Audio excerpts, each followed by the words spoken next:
Hello writer friends, I'm Scott, the Overwhelmed Author, and today we're going to talk about how to get through that first draft.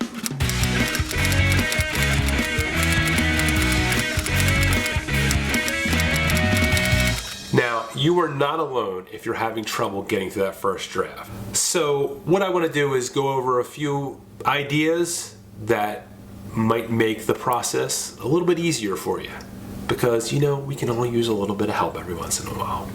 So, let's just jump right into it. Number one is write bad. You have to turn off that inner critic and just write badly. There's just nothing else more that I can say about that. First draft is your brain barf. Here's the thing to think about is you can't edit a blank page. And something else to consider, I forget who said it, done is better than perfect. There is very little value in a perfect half-completed manuscript. There's nothing you can do with it. I mean, it's a nice thing to have. You can say, I half finished this manuscript, but you can't publish it. I mean, I guess you could and call it half of a whatever. But that's the idea here, is that we want to get done. So just write badly. Terry Pratchett said, the first draft is just you telling yourself the story. So just do it. Just get it out there, write badly. There is no author out there that has a great first draft. So just do it. Number two, protect your process. Now here's what I mean by that. Writing, for me and for a lot of writers, it's almost like working out. And what I mean by that is it's something that it's habit forming and you want it to be that way. You do it on the regular basis, and the more you do it, then you get to a certain point where you're going to actually miss it if you don't do it. I think they say it takes about 3 weeks to form a habit. Don't quote me on that. I'm not a behavioral scientist. Please. If I was, then I probably wouldn't be a writer. So I don't care how many days of the week you can write. If it's 1 or 2, let's say you can only write Wednesdays and Friday nights, then do that. But do it religiously. Do it every week. And what will happen is, eventually you'll find that you're going to miss it when you can't do it. I understand, trust me, I have 3 kids with varying degrees of needs. Okay, I have a wife, I have a cat, I have a dog. I get it. Trust me, I get it. But you have to protect that time. That has to be your time. So you make it work. Number 3. This is something I read, and I forget where I read it in a book. So this is not my original idea. When you get finished a writing session, I do a little bit of prep work, and this is extremely helpful. What I do is I bullet out 3 things that I want to accomplish in my next writing session. This is so helpful to get you back into the flow when you go to write for your next writing session. What this does is you're not going back cold. This is especially helpful if you're the type of person that can't write every single day. Write out about 3 bullet points of what you want to accomplish in, like, say, the next scene that you're going to write, or the next, if you have an idea, what you're going to write next. It's okay if you're a pantser. You can do this. You don't have to come up with a strict outline, but if you're just trying to get through that first draft, you might want to just, like I said, just 3 bullet points. They're not set in stone, but it's a way to get you back into the mindset of writing that next writing session. It's giving you just a little path to follow, and you can veer off the path. It's okay. It's okay. So please, if you're a pantser, don't have a heart attack. It's okay. And if you're a plotter, this can work, or maybe you're like, I don't know, maybe that makes you have a heart attack too. I don't know. 3 bullet points. It can be extremely helpful of what you want to accomplish in the next thing. Just something to do when you're wrapping up for your writing session for that particular day. Just say, hey, This is where I want to go. Number 4, don't stop writing. Okay, me personally, I don't believe in writer's block. I think writer's block is just the fear of writing poorly. And if you refer back to number 1, don't be afraid to write poorly. Just keep writing, regardless of whether you feel like it or not. Because it's the same way, when I work out, I don't feel like working out, I work out, I almost 95% of the time I feel better. If you write when you don't feel like writing, you always usually feel better. It's very rare that I've ever had a time where I didn't feel like writing, and then when I was done writing, I go, oh my God, I can't believe I wrote.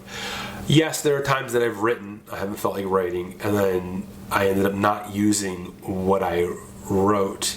But maybe I kept a sentence or two, or maybe it gave me an idea of, it was sort of like a bridge of where I wanted to go. That can be invaluable sometimes. Just don't stop. Don't stop. Trust me on this one. Just do it. Just keep going. Just keep writing. Write bad. Write crappy dialogue. Just keep going. Number 5, be fearless. Just as your first draft, just put everything in there. Don't, just throw your ideas in there. If it's something you think it might be crazy, and this is it all kind of relates back to the whole idea of writing badly. If you have an idea, you're not sure if it's going to work, just put it in there. It can be a bridge. And sometimes it might not work out perfect in the first draft, but then when you go back and you revise it, you might say, hey, you know what? This doesn't quite work here, but what if I tweak it? Maybe this does work. I've had that happen. I can't tell you how many times that's happened to me. I've done something where when I'm writing it at the time in the first draft, it's like, I'm not really sure about this. And then I've gone back in the revision stage, in the rewrites, and you're like, hey, wait a minute, this doesn't quite work here. But what if I flipped it? Or what if I, did this chapter from this character's point of view, and sort of kept this idea. And maybe it's not really working from the character's point of view I wrote it from. But if I tweak it, I write it from this other character's point of view, and now it works. You never know. So just be fearless. You just want to get your characters from point A to point B, and if you have to write something crazy to do it, just do it. Once you are doing your subsequent rewrites, your editing, then you can start putting in your subtext, and you're structuring your tension, refining your themes, working on polishing the dialogue. You do all that stuff later. Here's another thing that I saw someone suggest that I thought was really good. It was the Jenna Morosi. I hope I'm saying her name right. She says it all the time, and I forget. But one of her videos, and I don't know why I've never thought of this before, because it's not like this earth-shattering idea. But sometimes the simplest ideas are can be the most helpful. Writing dialogue. Sometimes I would agonize over how I was structuring my dialogue in my first draft. Leave out this will be number 6, sorry. Leave off the dialogue tags. Just don't worry about the dialogue tags. Don't get bogged down. As long as you can keep track of who's talking, 9 times out of 10, your first draft, your dialogue's not going to be great. It's going to be clunky. Every once in a while there'll be some brilliant nuggets in there, but just leave the dialogue tags off.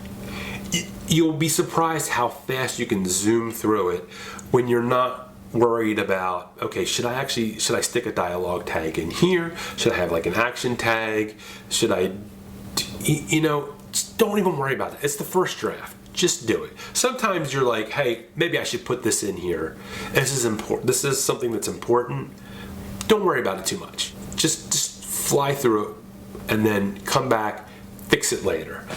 Unless it's really important, unless it's something that you're afraid you're going to forget, don't worry about the dialogue tags. Now, lastly, this is number 7, and this is going to sound like number 4, but this is keep moving. And keep moving is different than don't stop. Don't stop talks about, is referring more to the process of writing. Keep moving is when you already are writing. And just what this is, keep moving means know when to move the hell on. First of all, researching while you're actually in the process of writing is dangerous. Okay, but I understand if you want to look up something like, you're like, oh, what do they call this part of an elevator, which I've actually had to look up one time, or what do they call this part of a generator, which is something else I had to look up one time.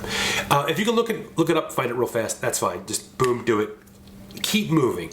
I actually spent one time 10 minutes. I couldn't figure out how to spell the word sphincter. Don't worry, it wasn't something weird. I was talking about a feeling somebody was having because they were scared. I spent 10 minutes because I couldn't figure out how to spell it, and I was so far off that my spell check was like of no help. And I couldn't even figure it out on Google, and I eventually figured it out. But okay, I spent 10 minutes on that. I also spent 20 minutes trying to create the perfect metaphor for rotten smell. Side note, those two things were not connected. Those were two different times issues. Rotten smell, I was writing about zombies, so you can probably figure out why I was trying to come up with a metaphor for rotten smell. Spent 20 minutes. That's not an effective use of my time trying to get through my first draft. So you need to keep moving to get through that first draft. That right there, those two things, that's a half an hour on two really minor things that I did not need to spend that much time on. So you now have 7 things to think about, maybe 7 motivating factors to consider when trying to get through your first draft. Hopefully you find these helpful. And that's my story for today. Keep writing, keep sharing your stories, and I will see you in the next video.